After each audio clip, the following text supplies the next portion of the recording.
Hi, I'm Don. And hi, I'm Cindy. Welcome to Pearls of Liberty, October 20th, 2012. And as we're getting a little closer to the elections, there's a lot, at least ostensibly, going on. People are talking about things a lot. I don't know if things are really happening, but one of the interesting things that we heard this week is that possibly the October surprise could be peace negotiations with Iran instead of something horrible.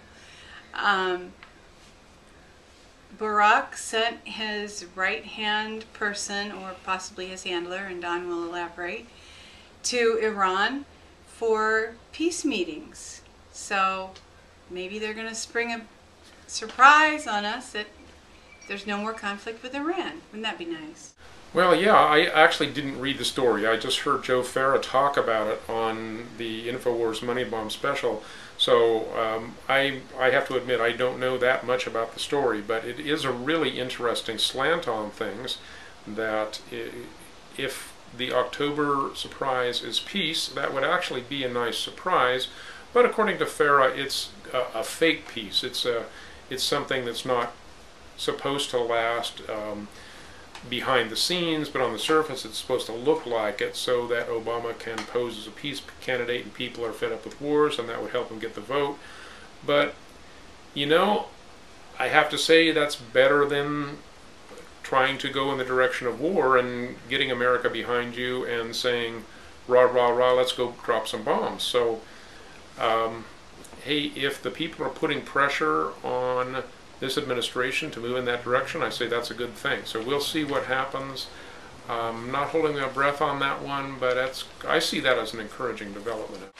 Alex Jones did have his InfoWars Money Bomb this week, and because he was on for 48 hours, there were a lot of very interesting discussions. And one thing that Max Kaiser brought up is that there are new rules proposed for getting a passport. Extensive questions that you would have to answer that most people don't even really know the answers to in order to qualify to get a passport. You mean like who was the first president of the United States? No, I mean like supposedly who was in the operating theater when you were born, who was the doctor who delivered you.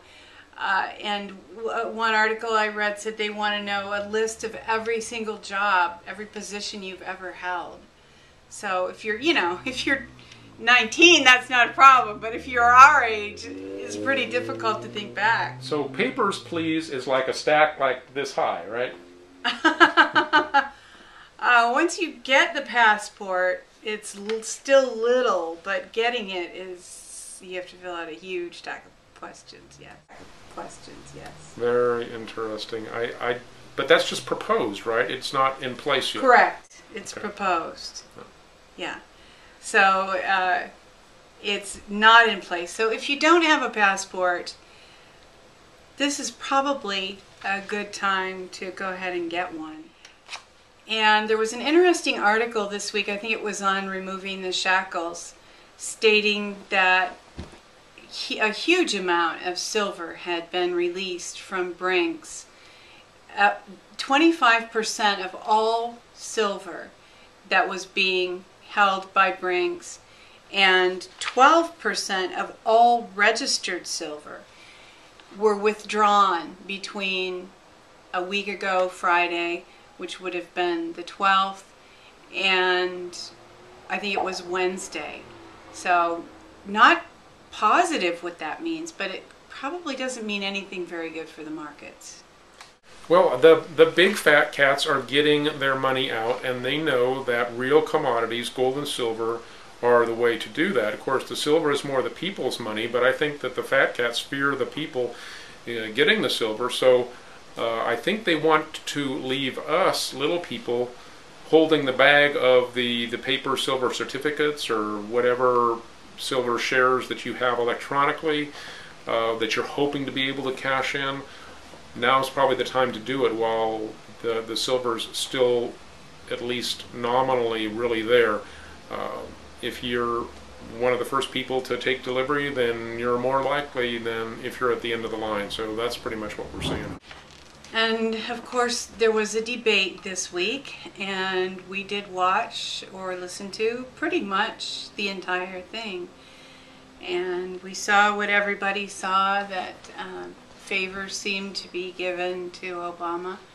But I know that Don has some further thoughts about the debates and about the elections, about the dilemma of whether or not to vote for the lesser of two evils. Yeah, I thought it was really interesting, the contrast between how Obama handled himself in the first debate versus this debate. In the first debate, he was kind of sullen and contemptuous and like, why am I even here? I'm the darling child and I don't have to work for this. And you didn't sense that he was really conceding, but sense that he felt like an actual debate was beneath him or something. That's the sense that I got.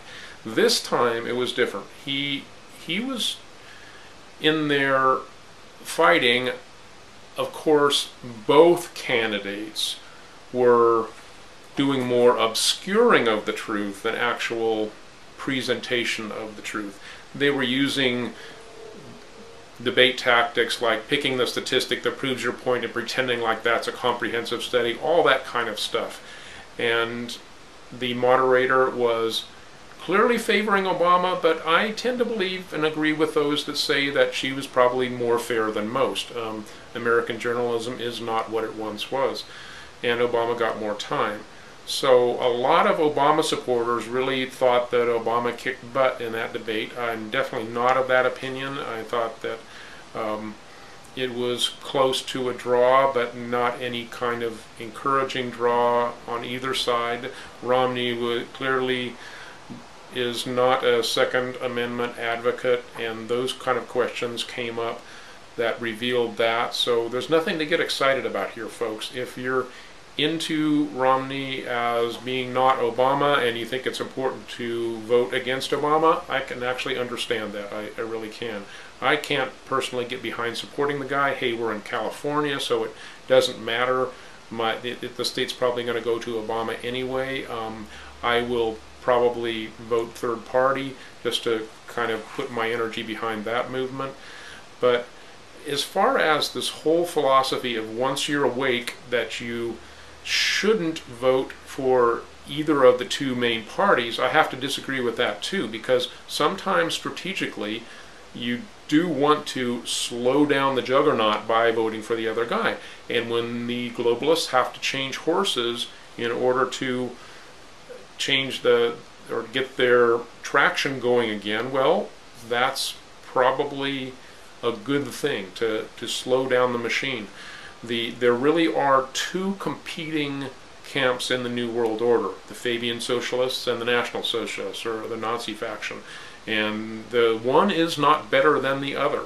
If you think that they are, well, that just reveals your bias. The Fabian Socialists are the drug them all and give them all the freebies that they need to have their enjoyable slave lifestyle, and the National Socialist Nazi faction is more along the lines of let's make everybody into a gung-ho militaristic supporter so that we can with force stand and take out any of the nations that aren't aligned with the global cabal. So really there's no choice between these two factions. But if we are smart enough to tend to play them off against each other because we really have the power, then that's a good thing. So yeah, go for it, knock yourself out, Romney and Obama, and play these silly games while we educate ourselves about liberty and make plans to take the country back. Don't get under the illusion that either one of these guys is going to take you there, because they're not, but we can slow the juggernaut down. So whatever you can do to do that, I think is a good thing. Well, you said there was nothing to be excited about in the debates, and one thing did get me excited in the debates, momentarily, and that was the fact that Romney danced right on the edge of getting into the whole Fast and Furious issue. And he was right there, he was going for it, and the moderator stopped him. So that was, for a moment there, I thought that some real truth might pop and something significant might be discussed, but no. Yeah, that was actually an encouraging moment, but of course discouraging in that it was stopped. I don't really think Romney would have gone there. I think he went as far as he was going to go before he was derailed, but I think the derailing showed the bias of the debate, and the moderator, in thinking that this was off topic, it was very on topic, and I think Obama was just Romney was just making the point that the American people deserve an explanation about what happened with Fast and Furious, and they haven't gotten it yet. Great point. Along those lines, one of the things that I want to point out about the whole argument for changing horses to Romney is that Romney at least has to pretend to want to save the middle class. So yeah, these guys are con men who will sell you something, but they have to at least pretend to deliver. And what does that do? That gives strength and hope to the American middle class, which is really beaten down now. So they want Romney to succeed in that venture, and in order to at least appear to succeed, he's going to have to dabble some crumbs. Well, at this point, I think we'll take what we can get, but all I'm saying is don't get under the illusion that this guy is a savior of any kind.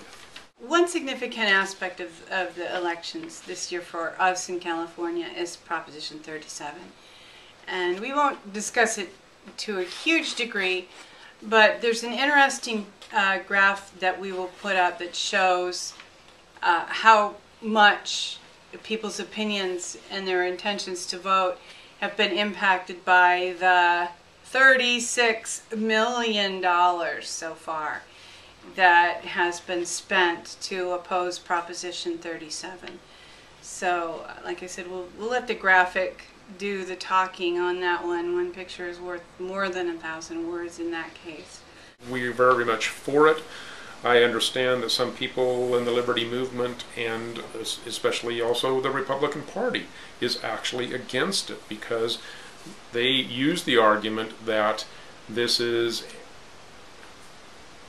statist or control to be able to tell the government that they have to tell you this. Here's the counter to that argument, is that what you put in, you need to know what you're putting in your own body for your own health, and it's just common sense. Other countries have done it, particularly in Europe, and the real reason, and without any significant increase in cost to the company, is very important, because they'll use that argument to say your food cost is going to go up. Not true. You need to know what goes in your own body, and that's the companies already know whether they're GMO or not, but they know that if they put contains GMO on there, that will decrease their sales. So they're arguing very strongly against it. That's all that it boils down to. So we really hope that California can lead the nation in this way, and that GMO food labeling will take off across the nation. And if not, we need to resort to some alternative measures to warn people. There's even activist groups that say that they're going to start labeling them and surreptitiously put stickers on things in supermarkets. And hey, I think that might even be a public service if people started doing things like that. Yeah, they look at it as a public service. We'll put up a link to their website. The elections are almost upon us, and I think we're trying to be prepared for anything. Maybe an extended question of who the real winner is, like there was between Bush and Gore. There's a lot of talk about potential race riots if Romney wins, and it's probably just wise to to pray a lot and hope for the best and be prepared for, not the worst, because I sincerely doubt the worst will happen, but be prepared for things to get stirred up a little bit. Yeah, it really feels like something's on the horizon, and that could be it. There could be some games being played here. Ohio is going to be a pivotal state. I just saw some Facebook stuff that there's going to be the control of the Ohio voting machine is in the hands of one of Romney's sons, so that'll be interesting. We'll see how this all shakes out. I think the elite, this is one thing that I wanted to point out as far as the choice between the two and whether the elites want one or the other. I frankly think that they're divided. I think that they're, like I was alluding to before, there are two factions, and we the people can play them off against each other.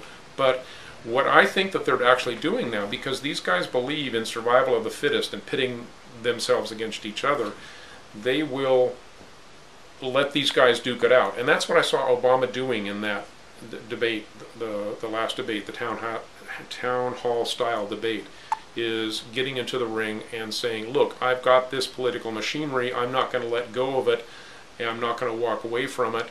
You can try to make me look like Carter, but I'm not going to act that way. I'm going to give you a run for your money. And that's what I think is happening. And I think that this threat of violence could, of race riots, if Obama loses, could be very real. I question how far it'll go, but if it happens, I bet to any degree, the media is going to try to hype it, because the cabal, the powers that be, actually want this kind of division to happen, because any crisis they can take, they'll use it to bring in their greater control into the whole scheme of things. Another potential thing that there's rumor that the True Republic could be reinstated sometime around this time of year. There was a date of November 5th that was thrown around, and most of the time I think that we both kind of feel that's a little too good to be true. It'd be great if we could have some kind of a peaceful transition where we've talked before about the U.S. corporation, if those people could be relieved of their offices and the true American Republic could be restored in the United States.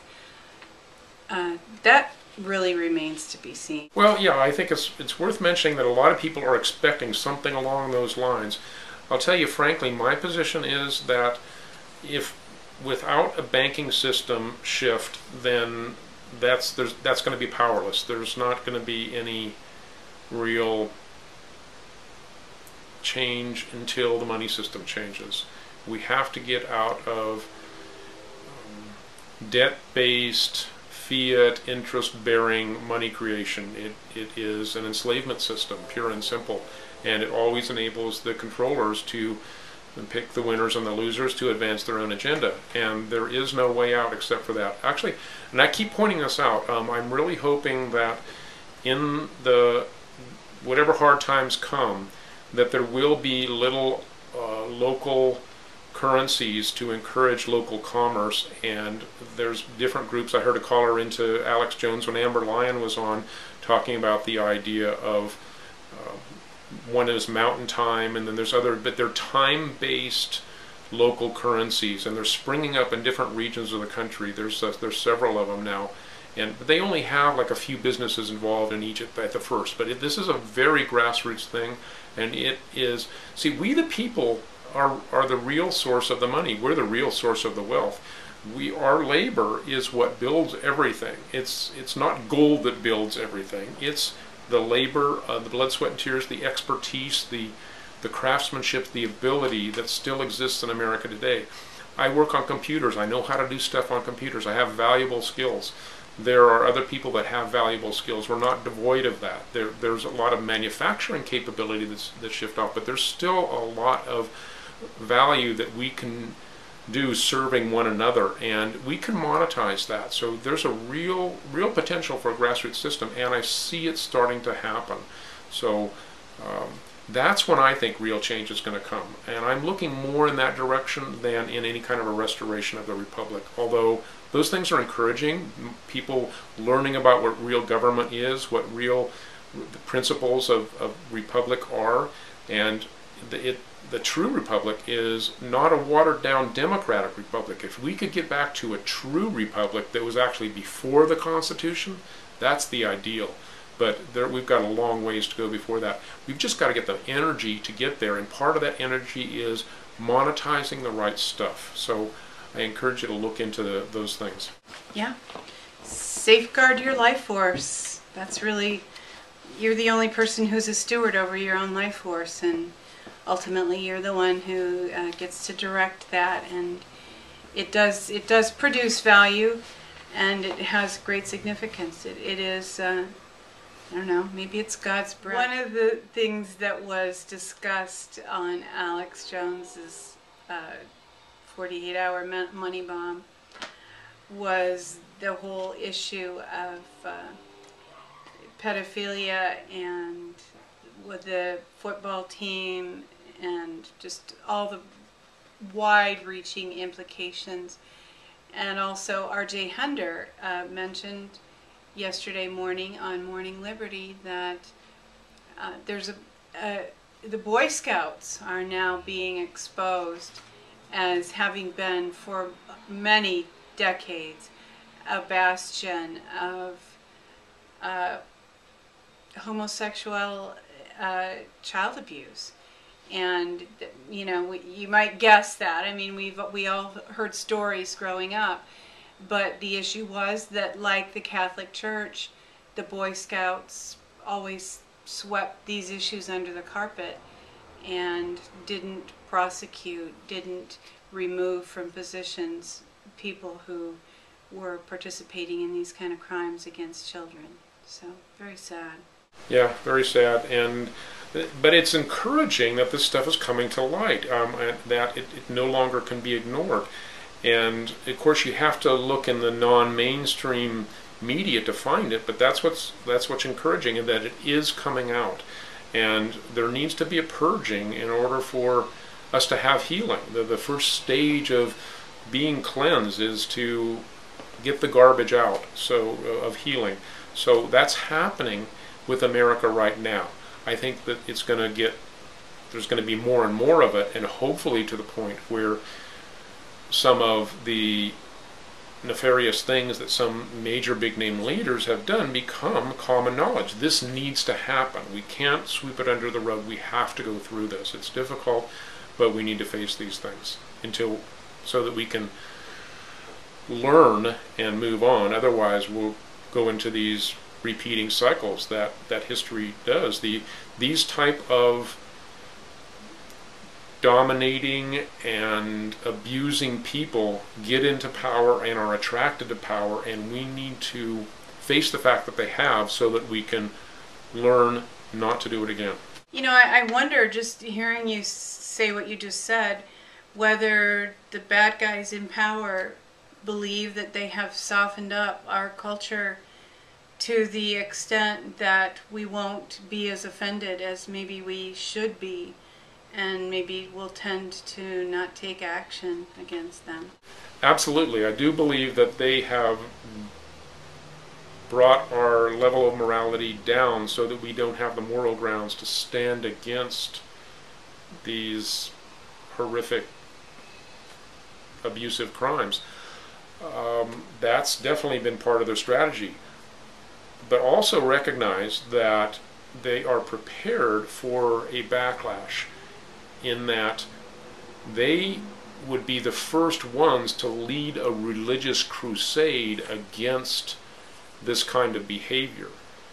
They will, the psychopathic mindset is such that they will always pose as the saviors and wear this disguise that they're the reformer, when they're in fact the one hiding the crime. So you really need people that are going to dig under the surface to expose whether things are just being covered up. When you get a crusader in there that's going to clean everything up, Huey Long, Louisiana, that type of scenario always seems to happen, and these guys would be prepared to do that. So we have to be wise. We need true journalists and muckrakers to be in there. I was really encouraged to hear Amber Lyon, and muckraker.com is going to be her URL, and that is just so hot. I'm excited about that. That's what we need. Absolutely.